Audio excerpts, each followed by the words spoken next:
All right. Oh, sorry about that. Oh, all right. We're in.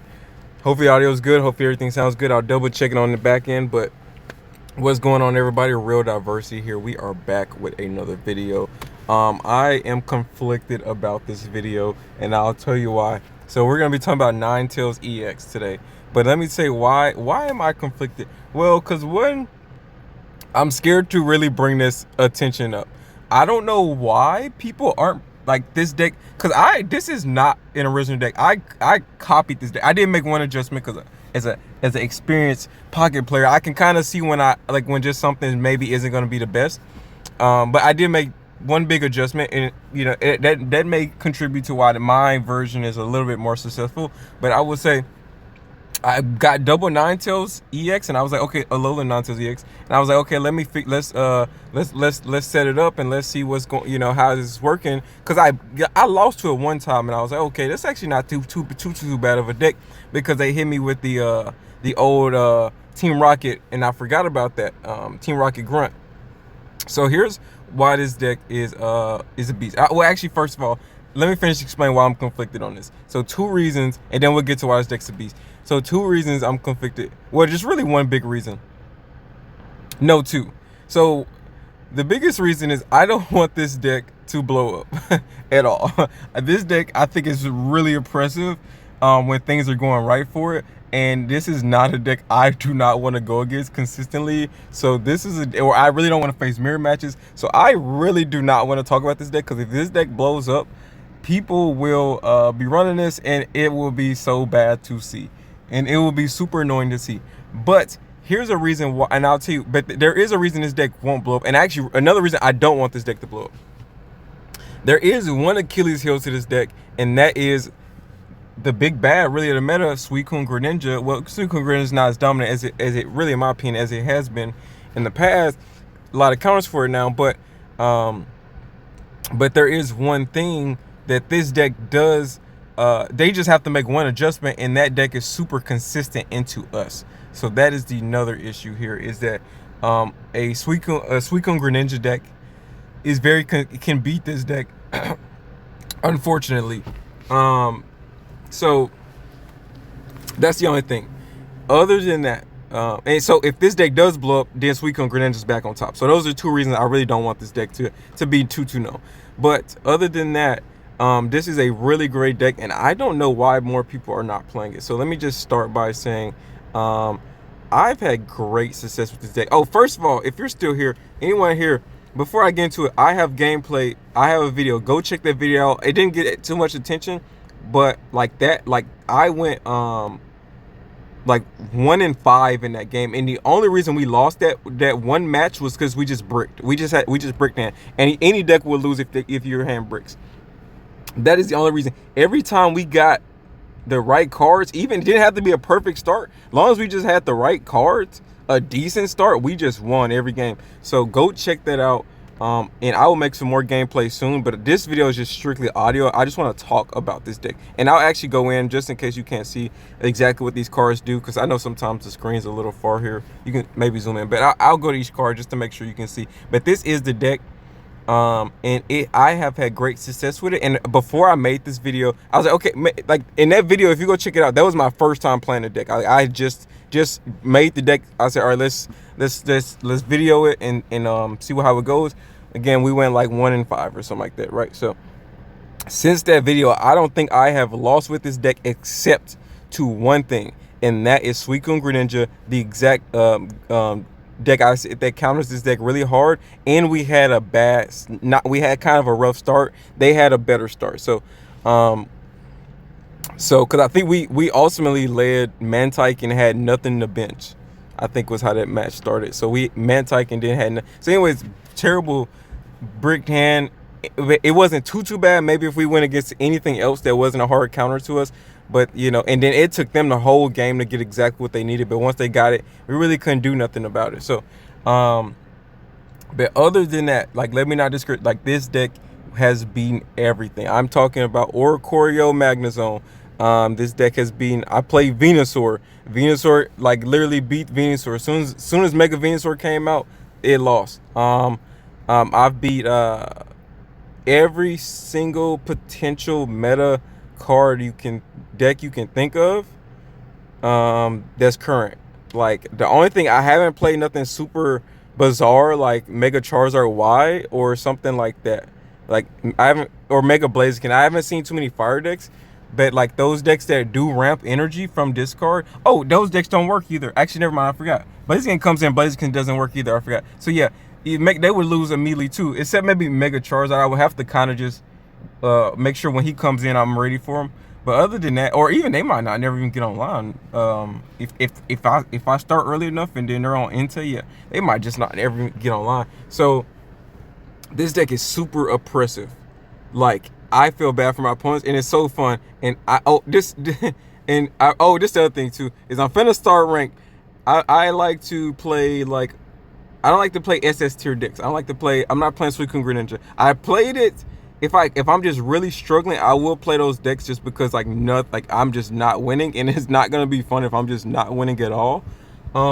So unless like I'm just super high ranked and just cannot win games to save my life, I'm usually gonna try to play some off meta, some just B tier decks. I thought this was gonna be a B tier deck. This is S. Like, this deck is in almost every matchup, it is tier 0, except for one kind of decent counter to it, and that's that Suicune Greninja. And this is the one change they have to make. They cannot play the ping. They have to play double EX Greninja, just so they're consistently getting that. And if they get that, that makes this deck hard. So let me break down why this deck is super good and super impressive. So let's start. First, let me go into the cards so you guys can see exactly what they do, just in case you can't see them. So Vulpix. Let me start with Ninetales. So Alolan Ninetales EX, it does 80 damage. Your opponent cannot take any energy from their energy zone and attach it to their active Pokemon. So once you've attacked anything in the active spot, cannot get energy from their energy zone. Alolan Vulpix, super strong as well. If you start second and you lead this is really great, because then you can if your opponent does get maybe a decently good start early, you can set up two Ninetales fairly quickly. But this never really is something you need to worry about too much. But if you go second and lead this, and your Ninetales will be ready after just that. So your energy can go to anything else after that. So you can set up another Ninetales, start setting up maybe your Corphish. Okay, Corphish. This is another super important card that this is the change I made in this deck. I mentioned it earlier. Corphish has a 1 retreat cost. 1 energy retreat. The other Corphish allows you to attack for 20 with 1 energy, but has a 2 retreat cost. This one is much better because you do not want to waste 2 turns, especially if you go first. If you have to waste 3 turns just to retrieve this, you've already lost. You need to be able to retreat this as soon as humanly possible, if possible, into a Mantike. Now, Corphish also is not a bad card. I can see maybe why that one that does attack for 1 energy, he does 20. I can see maybe why that does benefit. But if you do the math, ultimately this version, if you was to attack 3 times, this version, 3 times with the same Corphish, this version would do essentially the same amount of damage. But also, really, when it comes to this Corphish, if you attack your second turn, you throw energy on it, and then your third turn you evolve into Crawdaunt, then you also do like 10 less damage than if you was to have the 20. So that doesn't matter too much. You're never really trying to attack with Corphish or Crawdaunt. But just to throw this out, that retreat is what matters really most. Especially early game, if you just don't see Mantike or Alolan Ninetales super early, you want to make sure you're able to retreat with just 1 energy. So at worst, your third turn, you need to be attacking your third turn at worst. So Mantike, also super important card here. Somehow we seem to always see this thing pretty early, and it's a really good card to have early. And also, even this is another really great card to have just to prevent Sabrinas. If your opponent wants to Sabrina you can just throw Mantike to the front and retreat for free. You're not wasting energy. So not really a dead card. But if you do lose this thing early, Ninetales does become a win condition. That has never really happened too much, but that is something to keep in mind. This thing can survive. Again, Alolan Ninetales only needs 2 energy to attack, so This thing's really just meant, like, if you go first turn, this is all Mantike is for. If you go first, that way your second turn you're already attacking, and they're stuck with one energy in their active. So if they've only got one thing in their active, they're stuck with that one energy or whatever they've done. So super impressive if you do get that combo, and that's really easy. And Crawdaunt, this is the kind of the backbone of the deck that makes it way more consistent than just the Team Rocket. Because of this card, once per turn, when you evolve this into Crawdaunt, your opponent, you may discard a random energy from your opponent's active Pokemon. So their active Pokemon loses one energy. This is the backbone of the deck because this is consistent. And really, I would even suggest, for more consistency, maybe adding double Sightseer to make sure you're finding this over double Team Rocket Grunt, because sometimes this is more important. But if you do get sometimes you just need that one heads on Team Rocket Grunt and you're good too. So it's really beneficial to have both. But this is the consistent. I'm not big on coin flips, but usually when I'm Team Rocket Grunt, like, this deck does not depend on Team Rocket Grunt. It depends on Crawdaunt. If you get a lucky Team Rocket Grunt early, great. Great. No harm, no foul. So again, that's the other backbone, Team Rocket Grunt. And this might be my other, I can't remember if that deck ran or not. I'm a big fan of Sightseer, especially if you're running 4 stage 1s. This card really helps thin out your deck. If you can draw 2 to even 3 stage 1s in one turn, like that's 3 cards that you just drew. So which happens pretty frequently for me. I'll draw like 3 stage 1s out the deck, and now my deck is super thin, and now I have just about everything I need, and I'm ready to go. 1 copycat, 1 train arena, which is very significant because it makes Alolan Ninetales hit for 90, and if you hit twice with 90, you're doing 180, which is very relevant into megas like Mega Mawile and Mega Absol. Those megas get 2-shotted now, so that is relevant. And also Crawdaunt, now he can hit for 80, which is sometimes relevant in getting knockouts if they do Sabrina you or what. But it never really, like, Sabrina doesn't matter too much, but Crawdaunt is a decent attacker as well. Like I said, he can come in, hit for 80, and 80 is relevant as well. It has popped up for whatever reason. It does matter. I've seen it matter. So that is important too. So other than that, so yeah, that's the deck, and everything else is basic, cards. Sabrina, Cyrus, super strong card. So a lot of people may think, okay, well, there's no and then you could maybe even if you want, kind of evolve this deck even more. This deck is already doing perfect for me, but I was gonna say Corfish, I think is how you say it. Corfish, I think he snipes your opponent's bench for 1 water energy. That may also be a decent card if you do want to go maybe just a full on, just focus on Team Rocket Grunt and just pray you're hitting your coin flips.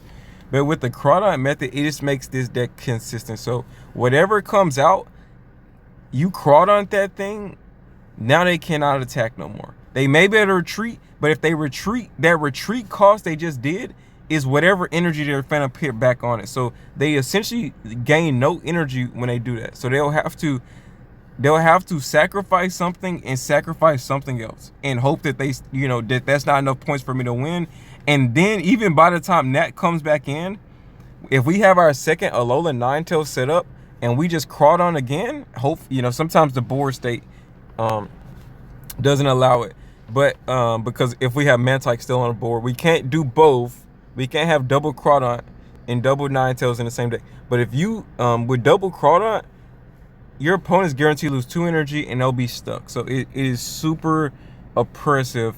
When you're active Pokemon, now all they can do is retreat at best. That is most of the time, all you're gonna be doing is forcing your opponent to retreat, or they're just gonna have to set something else up. And by the time it comes in, you just hit it again, or you crawled on it, and then it has no energy. So the only reason you would lose is if your opponent just manages to stack up so much energy elsewhere that it doesn't work. Oh, I did not run into this too much. I ran into it once and we beat it.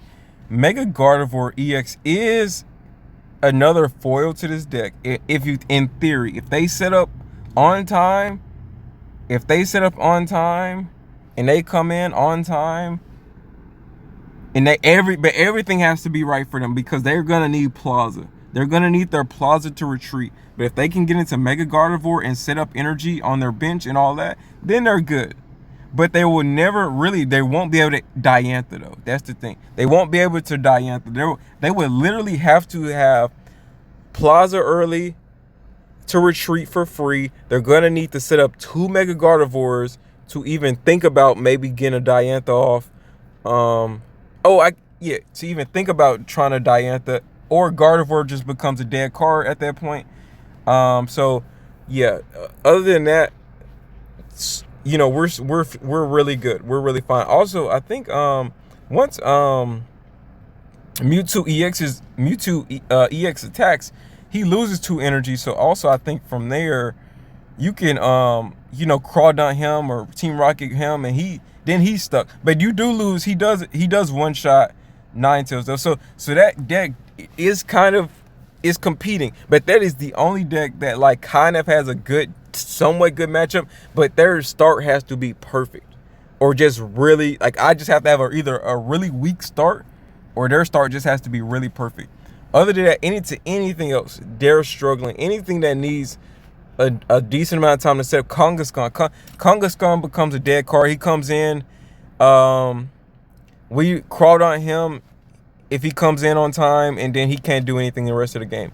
He's stuck there, then he's dead. And anytime a Mega gets stuck in that active spot, they're a dead card. They're done. They can't retreat. And if you get your Ninetales up before your opponent throws energy on whatever their active is, it's just gonna be stuck there, unless they're playing Plaza and it's a psychic deck, or they're running like XP Leaf or something like that, right? So, which no one's really running those cards. So this deck isn't like crazy overpowered if it was meta, because people would just have to make a lot of changes into their decks, like Leafs and X speeds and that sort of thing, and then this deck does a lot worse. But yeah, but other than that, yeah, super strong deck. And I have had a lot of success, and I was thinking, okay, this is just a, you know, B tier deck, but this is literally the deck. Rank comes out tonight, because today's the 10th. I think they said it comes out on 11, which I gotta be up early, so I don't know if I'll be able to play tonight, unfortunately. And then tomorrow's a super long, busy day for me, so unfortunately, you know, I would just won't have no chance to play tomorrow. But and then I got something on Thursday. So, anyways, I may not be able to focus too much on this till the weekend, but this deck is it is what I'm gonna be playing. Like, I wish I was playing ranked, right? I know I'm on a like 8-9 win game streak with this deck. It just does not lose. So if you sat around and listened to me talk about this deck, I appreciate you. Please hit that like and subscribe button, comment, but don't blow this video up too much. Keep it our secret. But you know, I got y'all on a down low when it comes to these decks. And you like gameplay again, I'm gonna drop some gameplay too, rank gameplay of this deck as soon as rank comes out as well. So but this video was just so you guys can know before rank comes out, this is a deck I recommend playing. Hopefully not too many people catch on though, because I would hate to go against this deck, man. It is I'm having a great time, because I know I'm annoying the mess out of my opponents. But yeah, it is oppressive. Oh, also, this is not a shut your brain off deck either. So sometimes you gotta think, am I playing double Crawdaunt, or am I gonna play double Ninetales? Which is more valuable right now? Which one is gonna give, you know, which is more important? Sometimes you gotta have some foresight too. Who needs the energy? Am I gonna attack with Ninetales next turn, or do I need to go ahead and get Crawdaunt ready? Or whatever you need to do. Sometimes it matters. And also, another side note, final side note, Crawdaunt is not a, like, you know, sometimes your secondary card is kind of just like there, like Greninja EX. Sometimes in most decks is just there. I mean, not Greninja EX, the pink, the snipe Greninja. He's just kind of there. He doesn't do too much attacking. He's usually not gonna, you know, do too much if he is attacking. You got like Keepmore, most of the time Chinglings are just there for fun. Indeedee is just there for whatever reason, unless it's a Mega Ulterior deck, then sometimes Indeedee can have a lot of value in those decks. But any deck where indeed is just literally, or just a lot of decks where it's one, you just want one main attacker and the other one's Crawdaunt is decent. It is pretty decent. Like if you get this thing set up early, like let's say this is how oppressive also Crawdaunt is in general too. So let's say they lead Mega Kangaskhan, right? But they go first, right? Or something. Let's say I'll even do this. I'll even go step. Let's say they lead Mega Absol, right? So they lead Mega Absol. Here's how this match is gonna play out. If we get the right setup, we get Mantike and we get Corphish on the bench. We go second, they go first, they lead Mega Absol. We double up energy onto Corphish. So Corphish has 2 energies, then we retreat next turn. After they attach 1 energy to their Mega Absol, we retreat into our Corphish, evolve into Crawdaunt. Now that Mega Absol is back at 0 energy and we attack for 70. If you get that right start, Crawdaunt is also super broken too by himself, because now and for a 2 attacker in the active, they're gonna get hit 3 times for 70. So that's 100, that's 70, 140, then 210. Nothing surviving that. Mega Altarier's out of here. Mega Altarier's gone. Anything's gone. Mega Blaziken's gone from the weakness too. So everything's just gone after that. So super impressive if you get the right start there. Suicune's gone. Oh, also obviously the biggest guy that's gonna like, if you get a bad start, you can mess Suicune up too. I mean, if you get that start, like, not necessarily, you would rather have Alolan Ninetales, that way they just not, but Suicune becomes a dead card now. So it's super impressive into those 2 double energy like attackers like that. Mega Mawile, Mega Absol, Suicune. So super strong too. Crawdaunt himself is also very good in certain situations. And then and that whole time you're attacking, now I have Alolan Ninetales set up. Now once they do take out that Crawdaunt, guess what? When they eventually get to it, now Ninetales comes in. Ninetales comes in. And we probably already got 2 knockouts by then. Ninetales comes in now, right? So what's Ninetales finna do? Lock their active. So then hopefully now we have the bench space. Well, we should, because in that situation, if you do start that way, you want to double up on Crawdaunt. Again, you gotta know how to play the deck. You gotta double up on Crawdaunt, especially in those situations, because then when Ninetales comes in, then your second Crawdaunt comes in, down there active stuck, he can't attack, he can't do nothing. Then you can go ahead and start setting up your second Ninetales after that. But it's super, super strong, like in a lot of, like, it is, oh my god, like, and I will say this, because everyone has a deck they brick on. I'm not bricking on this deck, and I don't know if I'm just getting lucky. Now there is the one chance you brick is if you lead Corphish. This is how you brick in this deck, and I would maybe even just concede if you're playing ranked or something, just because you probably gonna unlikely not catch up. But this deck is a deck that can still catch up. Like, once their Mega comes in, if you trap the Mega and they have no way of retreating, you win the game. The Mega can't attack, they can't retreat. You win the game. If Mega Kangaskhan comes in, long as you eventually set up 1 Crawdaunt and 1 Ninetales, you're good. Like, you can stall for quite a while. If they gotta go through 1 Mantike, 1 Vulpix, something, you can stall. And once you get the right win condition into a Mega, that's game over. If you get the right win condition into their EX, sometimes that's over too, because they may not have nothing else to come in and attack. So it is super strong, like, when you're stuck in that active and you cannot do anything, or you just have to, like, concede. So yep. So it is one of those decks, like, if you get the right start, it's like any deck really. And also, this deck's super great into Hydreigon. I have not played a Hydreigon deck. I cannot wait. But if we get the right start, Hydreigon cannot come in. Like, well, he can come off the bench, but Hydreigon, it cannot do anything. And what's funny too is, so here's another thing too, he gets stuck too. So he comes in, he attacks. Okay, if they're not running a red, which they're probably not, then that then Hydreigon's stuck now.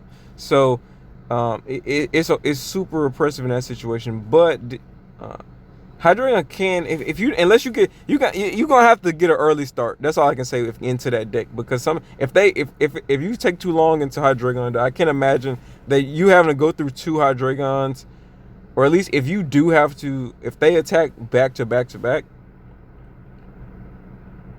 that's actually not bad, as long as you get an early knockout on Chingling. If you get an early knockout on Chingling, then yeah, you're fine. You're fine. So every deck, like I said, every meta deck for the most part I've played, we win super easy, super easy. So super strong deck. So I've been talking for like 20 minutes on this. So that's all I gotta say, man. This is a really great deck. Hope you guys do try it out, and if you do, give me some credit. I did make the adjustment. This ain't my original deck. I didn't know. I didn't know about Crawdaunt, but I was like, okay, but double retreat Corphish is not the move. I knew that much. But yeah, so really strong deck. Wouldn't make any changes. Keep the way it is. But yeah, if you guys do make some changes, let me know how it worked out for you. Anyways, thumbs up, like, comment, subscribe, man. Red Diversity, we out. Peace here.